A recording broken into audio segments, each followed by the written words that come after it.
निधि, जल्दी कर बेटा, तू लेट हो जाएगी। पहली बार किसी से मिलने जा रही है, लेट होना सही नहीं है। निधि की माँ जया ने निधि को आवाज लगाते हुए कहा। निधि एक मिडिल क्लास परिवार में पली बड़ी एक साधारण सी लड़की है। उसने बचपन से ही घर में ऐसा माहौल देखा जिसने उसे हमेशा अपने घर की हालत को सुधारने के लिए आगे बढ़ते रहने के लिए प्रेरित किया। इसलिए उसने पढ़ाई में बहुत मेहनत की और उस मुकाम पर पहुंचने की कोशिश की जिससे वो अपने परिवार को अपनेपन के साथ साथ कुछ आराम की जिंदगी भी दे सके। निधि ने बिजनेस में मास्टर्स की डिग्री हासिल की और अब वो एक बहुत ही अच्छी सेमी गवर्नमेंट कंपनी में मैनेजर की पोस्ट पर काम कर रही है। मगर कहते हैं ना कि कामयाबी की कीमत चुकानी पड़ती है। निधि ने भी वही किया। उसके साथ मुश्किल ये थी कि उसे अपने घर वालों से दूर रहना पड़ा। निधि का परिवार यानी उसके माँ बाप और बहन मुंबई में रहते हैं और उसे उनसे दूर दिल्ली रहकर काम करना पड़ रहा है। निधि को जब इस जॉब का ऑफर मिला था तो वो शायद इस जॉब के लिए मना भी कर सकती थी। उसके पापा ने तो उसे कहा भी था कि कोई बात नहीं और कोई जॉब मिल जाएगी, लेकिन भारत देश में रहकर गवर्नमेंट जॉब को मना कर देना आसान चीज कहाँ होती है। इसीलिए निधि ने इस मौके को हाथ से जाने देना सही नहीं समझा। निधि ने बहुत कोशिश की कि उसकी पोस्टिंग उसी के ही शहर मुंबई या महाराष्ट्र के ही किसी शहर में हो जाए, पर कोई फायदा नहीं हुआ। अब जब तक उसे कोई और अच्छी जॉब नहीं मिलती या उसका ट्रांसफर मुंबई नहीं हो जाता, तब तक उसे दिल्ली में ही जॉब करनी पड़ेगी और अपने परिवार से दूर रहना पड़ेगा। शुरुआत में उसके परिवार को इस चीज से दिक्कत हुई, लेकिन जब उन्होंने निधि को वहां अच्छे से सेटल हुए देख लिया तो उनकी सारी चिंताएं खत्म हो गईं। इस वक्त निधि कंपनी से कुछ दिनों की छुट्टी लेकर होली के मौके पर दिल्ली से मुंबई अपने परिवार के साथ कुछ वक्त साथ रहने और होली का त्योहार मनाने के लिए आई है।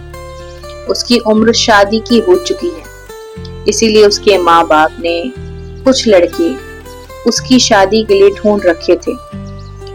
उन लड़कों को देखकर और उनसे एक दो बार कॉल पर बात करके निधि को दो लड़के ऐसे लगे जिनसे मिला जा सकता था।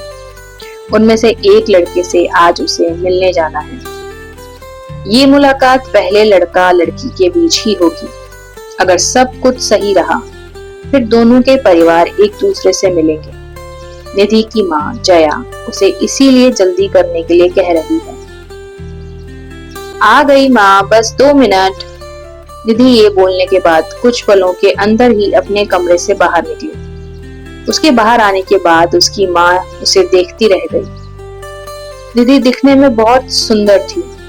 वो ना बहुत लंबी और ना छोटी थी। गोरी रंगत पर उसकी काली गहरी आंखों में एक अलग ही संजीदगी थी, जैसे किसी किताब का सबसे सुंदर हिस्सा बस वही जानती हो। उसकी छोटी और तीखी नाक हल्की सी सिकुड़ जाती थी जब कोई उससे बेवजह की बात करता था, और उसके पतले गुलाबी होंठ जो फिजूल की हंसी में नहीं खुलते थे, लेकिन जब मुस्कुराते थे तब ऐसा लगता था जैसे किसी पुराने आंगन में कोई दिया जगमगाने लगा हो। वो दिखावे में यकीन नहीं रखती थी, ना कपड़ों में, ना रहन सहन में, ना जिंदगी की किसी चीज में। वो हमेशा सादगी से रहती, जिससे वो हमेशा खुद को अपने जैसा महसूस करती थी। उसे कोई मॉडर्न होने की दुहाई देता या ग्लैमर में खींचने की कोशिश करता तो वो सिर्फ हल्का सा मुस्कुरा देती, जैसे कह रही हो, तुम्हारी दुनिया तुम्हें मुबारक, मुझे अपनी दुनिया पसंद है। उसे पार्टीज करना, भीड़ का हिस्सा बनना, लोगों के बीच खुद को साबित करने का कोई शौक नहीं था। उसे बस अपने लोगों के बीच रहना पसंद था, उन अपनों के साथ जिनके साथ वो जैसी है खुद को वैसा ही दिखा सके। और अगर उसके आसपास ऐसा कोई नहीं होता था तो वो अपनी किताबों और अपनी सोच के साथ खुश रहा करती थी। उसे हर रिश्ते में गहराई पसंद थी और अपने लिए ऐसे साथी की तलाश थी जो उसकी तरह ही गहरी सोच वाला हो, जो जिंदगी को बर्बाद ना करे बल्कि उसे बारीकी से देखकर उसे समझे और उसमें खो जाए। इसीलिए वो अब तक किसी रिलेशनशिप में भी नहीं थी। हालांकि उसकी खूबसूरती की वजह से कई लड़कों ने कॉलेज के वक्त और जॉब के समय भी उसे अप्रोच किया था, मगर वो कभी भी दिखावटी रिश्ते नहीं बनाती थी। इसलिए वो अब तक किसी भी रिलेशनशिप में नहीं रही थी। जया ने निधि को देखकर पहले तो निधि की बलाई ली और फिर अपनी आंखों से निकालकर उसके कान के पीछे काला टीका लगा दिया, जिससे उसे किसी की नजर ना लगे। जया के ऐसा करते ही निधि मुस्कुरा उठी। ये सबूत था कि आज निधि हमेशा से भी ज्यादा सुंदर लग रही थी। उसकी माँ जया ऐसा तभी तो करती थी। पूजा, उसकी छोटी बहन, भी ये देखकर बोली, हाँ माँ, अब हो गया। नहीं लग रही है आपकी बेटी को किसी की नजर, अब जाने भी दो उसे।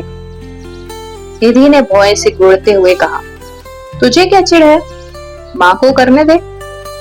इस पर पूजा और उसके पापा यानी राम मुस्कुराने लगे।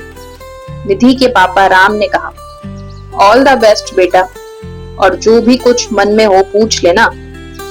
निधि ने भी आत्मविश्वास से कहा, वो तो ठीक है पापा, पर मुझे ऐसे खुद अकेले जाना अजीब लग रहा है। आप लोग पहले फैमिली से मिल लेते तो सही रहता। उसके पापा जो सोफे पर बैठे थे, उन्होंने निधि को भी उनके बराबर में सोफे पर बैठने का इशारा किया। निधि वहां बैठ गई। तब उसके पापा ने कहा, आजकल तो लव मैरिजेस का दौर है, तेरी बहन का ऑलरेडी एक बॉयफ्रेंड है, इसीलिए मैंने सोचा कि तुझे भी इस तरह अकेले अपने हिसाब से लड़के से मिलने और बात करने का मौका मिलना चाहिए। आखिर शादी तो तुझे ही करनी है ना। निधि अपने पापा की बात सुनकर मुस्कुराई और बोली, वो सब तो ठीक है, लेकिन मान लो मुझे लड़का पसंद आ गया और बाद में कोई प्रॉब्लम आई, तो ये सही रहेगा क्या? फीलिंग्स कनेक्ट होने के बाद शादी ना करना ज्यादा प्रॉब्लमेटिक हो सकता है। उसके पापा धीरे से हंसे और बोले, जब तुझे लड़का पसंद होगा और उस लड़के को तू पसंद होगी, तो आगे क्या प्रॉब्लम होगी? तू ज्यादा मत सोच, बस अच्छे से उस लड़के से बात करना, एकदम खुलकर। निधि मुस्कुराई। Okay, as you wish mister Ram. Nidhi की माँ जया ने कहा, पागल, पापा से ऐसे बोलती है जैसे तेरे दोस्त हो। इस पर पूजा ने जया से कहा, ठीक तो है ना माँ, पापा दीदी के फ्रेंड और आप मेरी फ्रेंड। हाँ, लेकिन फिर भी माँ ज्यादा प्यार तो मुझसे ही करती है। निधि ने पूजा को जलाने के लिए कहा। पूजा ने मुंह बनाते हुए कहा, चुप कर, ये सब सिर्फ इसलिए होने लगा है क्योंकि तू अब दूर रहने लगी है, समझी ना। दोनों बहनों को चुप कराते हुए जया ने कहा, अच्छा अब तुम दोनों बहस बाद में करना, पहले निधि तू जा, वैसे ही बहुत लेट हो गई। निधि ने कहा, हाँ ओके ओके, अब मैं जा रही हूँ, बाय। निधि वहां से चली गई। उस लड़के से मिलने के बाद क्या होगा, कैसी रहेगी उनकी मुलाकात, ये जानेंगे अगले एपिसोड में। तब तक हमसे जुड़े रहिए। तुम मिले में।